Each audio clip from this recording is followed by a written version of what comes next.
वलीमे वाले दिन ही थोड़ी सी नोक झोंक सी हो गई थी और कुछ पापा का भी मूड ख़राब हो गया था और कुछ मेरी सास का भी मूड ख़राब था।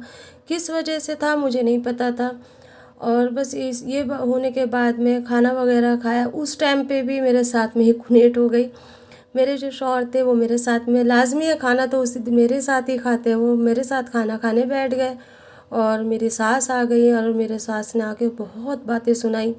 कहने लगी अभी से ही देख रही हूँ कि जोरू का गुलाम होने को तैयार है, बाहर मेहमान है, हमने किसी ने खाना नहीं खाया और तू बैठ गया है खाना खाने के लिए इसके साथ में। तो बस ये भी उसी टाइम पे उठ गया और मेरा भी मूड ख़राब हो गया। बस मुझे अच्छा सा नहीं लगा, मतलब आराम से कह लेती, अलग से बुला के कह लेती, लेकिन उस टाइम पे जब उन्होंने इस तरीके से कहा तो शायद उन्हें एहसास नहीं हो रहा था कि मैं भी एक नई नई दुल्हन थी, मेरे भी जज्बात थे, मेरे भी अरमान थे। लेकिन बस होता है ना कि इस तरीके की शादियों में अक्सर ऐसा होता है। खैर मैं अपने घर शाम में विदा होकर आ गई। मेरी फूफियाँ और जो भी थे आसपास के लोग मुझे लेने गए थे।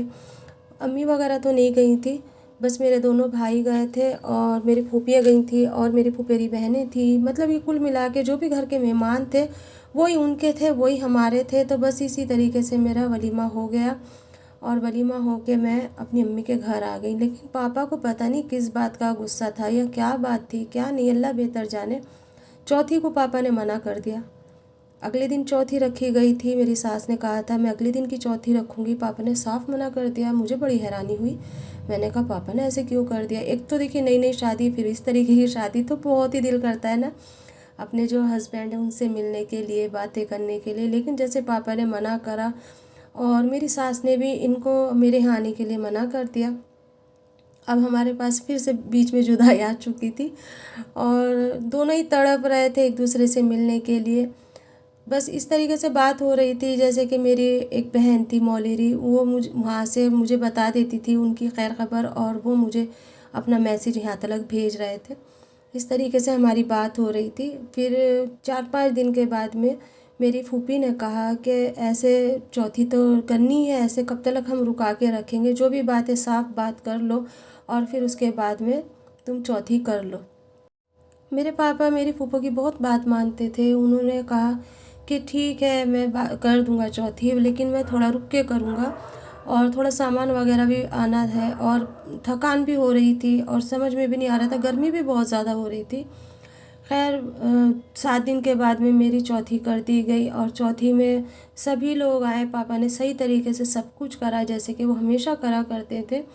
लेकिन बस ये कि पास पास में जब शादियां होती है ना तो दूल्हे के अरमान निकल पाते हैं सही से, ना दुल्हन के तो बिल्कुल नहीं निकलते। दूल्हे के तो फिर भी घर वाले पूरी कोशिश करते हैं कि सही तरीके से हम उनके हर चीज़ करें, चाहे वो नज़दीक के हो या दूर के हो। मैं चौथी करके अपने घर चली गई और वहाँ जाने के बाद में एक दिन तो मैं आराम से रही और फिर उसके अगले दिन ही मेरी सास ने ऑर्डर दे दिया कि मैं खीर में हाथ लगवा दूंगी। जैसे कि पहले रसोई बनाई जाती है तो हमारे यहाँ पे तो पहली खीर बनती है और वो पूरी खीर मेरे ऊपर डाल दी गई, कहा कि ये खीर बना लो। मैंने कभी इतनी सारी खीर नहीं बनाई थी अपनी लाइफ में, क्योंकि अम्मी बनाया करती थी ईद पे तो, और ईद के अलावा हमारे यहाँ पे खीर बनती नहीं थी, किसी को पसंद ही नहीं थी। तो अब मैं इतनी सारी खीर को देख के घबरा गई और वो भी चावल की खीर बननी थी, दूध वगैरह सब आके रखा गया। अक्सर हमारे यहाँ पर ऐसा होता है कि खीर घर वाले बना देते हैं और दुल्हन का सिर्फ हाथ लगा देते हैं, लेकिन मेरे साथ ऐसा कुछ नहीं हुआ। मेरे सामने वो सारी चीज़ें रख दी गई, मेरी जेठानियों ने मेरे सामने वो सारी चीज़ रख दी और कहा बना लो। और फिर उसके बाद में मैंने अपनी खाला की यानी कि सास की तरफ भी देखा, शायद वो उन्हें रहम आ जाए मेरे ऊपर, लेकिन उन्होंने भी कुछ ऐसा नहीं कहा कि हाँ ठीक है बना लो, जैसे भी बनेगी बना लेना। आप जानते हैं उस टाइम पे मेरी एज क्या होगी? 17 साल थी मेरी एज जिस टाइम मेरी शादी हुई, 17 में लगी थी मैं। तो बस इतनी उम्र में इतनी सारी चीज़ें तो कोई नहीं बना पाता। खैर मैंने जैसे तैसे करके वो खीर की चीज़ें काटनी शुरू कर दी और फिर पूछ पूछ के ही उन लोगों से ही पूछती रही कैसे कैसे क्या क्या करना है। कुछ अम्मी का ध्यान आ जाया करता था कि अम्मी किस तरीके से बनवाया करती थी और इस तरीके से मैंने वो खीर बना ली। उसमें मीठा कम रह गया और थोड़ी सी वो पतली भी हो गई मुझसे।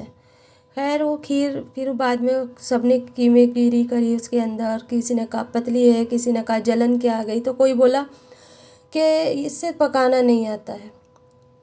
मैं चुप रही। क्यों? उसी दिन से मुझे चुप रहना था। चलिए आगे की स्टोरी मैं आपको बाद में बताऊंगी। कुछ कमेंट्स की बात कर लेती हूँ जो कि मेरे दिल को बहुत दुख सा हुआ उन चीज़ों से। कल कमेंट्स आए कि आपने ये ना व्लॉग जो बनाती हैं और जो इसके अंदर बोलती हो तो वो डायरी के अंदर लिख के रखा है। ये हाँ, आपने सही कहा, मैंने दिल की डायरी के अंदर ये सारी चीज़ें नोट करके रखी है। मेरा दिल एक डायरी है और उसके अंदर मैंने ये सारी चीज़ें अच्छी बुरी नोट करके रखी। मैं बहुत भुलाना चाहती हूँ पर मैं नहीं भुला पाती उन चीज़ों को। कोई भी नहीं भुला सकता। दिल के अंदर जब ये चीज़ें लग जाती है ना, और वो भी कम उम्र में, इंसान नहीं भूल सकता उन चीज़ों को। मैंने कहा वाकई में कोई गहराई से ही मेरी वीडियो को देख रहा है, जब ही तो उसने कहा कि ये डायरी में लिख रखी है और वो ब्लॉग के रूप में हमारे सामने पेश कर रही है। कोई झूठी कहानी नहीं है, ये मेरी सच्ची ज़िंदगी की कहानी है। बचपन से अब तक का जो सफ़र था वो मैंने आप लोगों के सामने रखा। मैंने अभी किसी से नहीं कहा कि मेरे चैनल को सब्सक्राइब करो, लाइक करो या मुझे सपोर्ट करो।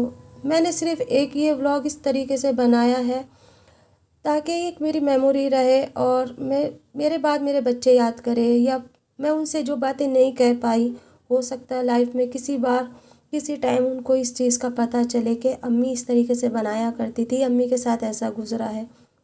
या कुछ लड़कियां ऐसी हैं जो इस वक्त से गुज़रती हैं और थक जाती हैं, डिवोर्स ले लेती हैं। मैंने अपनी ज़िंदगी की सच्चाई बताई है। मैंने वो चीज़ें शेयर करी जो कोई नहीं शेयर करता अपनी लाइफ की। और हर कोई ये सोचता है कि किसी को पता चलेगा, कोई क्या कहेगा। मुझे ना तो ये डर है कोई गलत कमेंट्स देगा, ना मुझे ये डर है कोई मुझे अच्छा कहेगा, बुरा कहेगा। जो भी हूँ मैंने सबके सामने अपनी ज़िंदगी की ये किताब रख दी। वो चीज़ें मैंने बताई हैं। अक्सर लड़की इन चीज़ों से घबरा जाती हैं, डर जाती हैं। ये सोचती हैं कि लाइफ ऐसी है तो ख़त्म करो, बस खुदकुशी कर लो या फिर डाइवोर्स ले लो।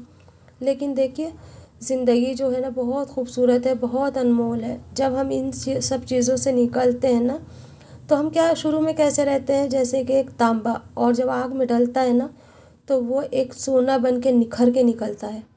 वो जब निखार आता है ना, उसकी जो चमक होती है वो एक अलग ही होती है। फिर वो दुनिया से कैसे ही टकरा जाए, वो एक पहाड़ बन जाता है, एक दरख्त बन जाता है, फिर दुनिया उसे नहीं हिला सकती। कुछ मेरी कहानी इसी तरीके की है। मैंने बचपन से अब तक की आप लोगों को सारी चीज़ें बताई और आगे भी मैं बताऊंगी। अगर अच्छा लगे तो ज़रूर बताना, बुरा लगे तो भी बता देना, ताकि मुझे पता चले मैं कहाँ गलत रही। आज तक मुझे किसी ने नहीं बताया कि मैं कहाँ गलत हूँ, कहाँ सही हूँ। खुद ही के सवाल और खुद ही के जवाब मैं खोती रहती हूँ। हमेशा सोचती रहती हूँ कि मैं कहाँ गलत रही। कुछ कमेंट्स ऐसे भी आए हैं कि आप बहुत छोटी वीडियो बनाती हो, बड़ी बनाया करो। देखिए मेरे पास है ना और भी बहुत ज़्यादा काम रहते हैं, बस मैं किसी तरीके से ये अपने छोटी सी वीडियो शूट कर लेती हूँ। और वॉइस देने में मुझे बहुत ज़्यादा दिक्कत होती है। ना तो मेरे पास माइक है और ना ही मेरे पास प्राइवेट रूम है। मैं वक्त निकाल के किसी ना किसी तरीके से अपनी वॉइस दे देती हूँ। ये सारी चीज़ें मैं किसी के भी सामने, घर वालों के सामने तो बिल्कुल भी नहीं कर सकती। आप मेरी मजबूरियों को जानिए और इंशाल्लाह आगे मैं कोशिश करूँगी कि मैं किसी तरीके से बड़ी वीडियो बना लूँ और उसके अंदर वॉइस दे लूँ। वीडियो बनाने में तो इतनी दिक्कत नहीं आती है, लेकिन हाँ वॉइस देने में मुझे बहुत ज़्यादा परेशानी होती है। चलिए खैर, अब आप मेरे अपने हो, आप लोगों ने इतना मुझे प्यार से पूछा है तो मैंने आप लोगों को सारी चीज़ें बता दी अपनी मजबूरियों के बारे में। किसी ने मुझसे ये भी कहा कि आपकी वॉइस जो है वो आप किसी और से कराते हो, तो नहीं, ये मेरी वॉइस है, मेरी ही आवाज़ है। माशाल्लाह से अल्लाह ने मुझे आवाज़ अच्छी दी है और आप लोगों को भी अच्छी लगी तो फिर मुझे भी अच्छी लगी है मेरी आवाज़। मैं खुद सोच रही थी कि ये मेरी ही आवाज़ है, क्योंकि आज तक है ना मेरी किसी ने तारीफ़ नहीं करी, ना ही मेरे हस्बैंड ने करी, ना ही मेरे घर वालों ने करी, ना मेरे माँ बाप ने करी। आप लोगों ने मेरी तारीफ़ करी, इसके लिए दिल से शुक्रिया।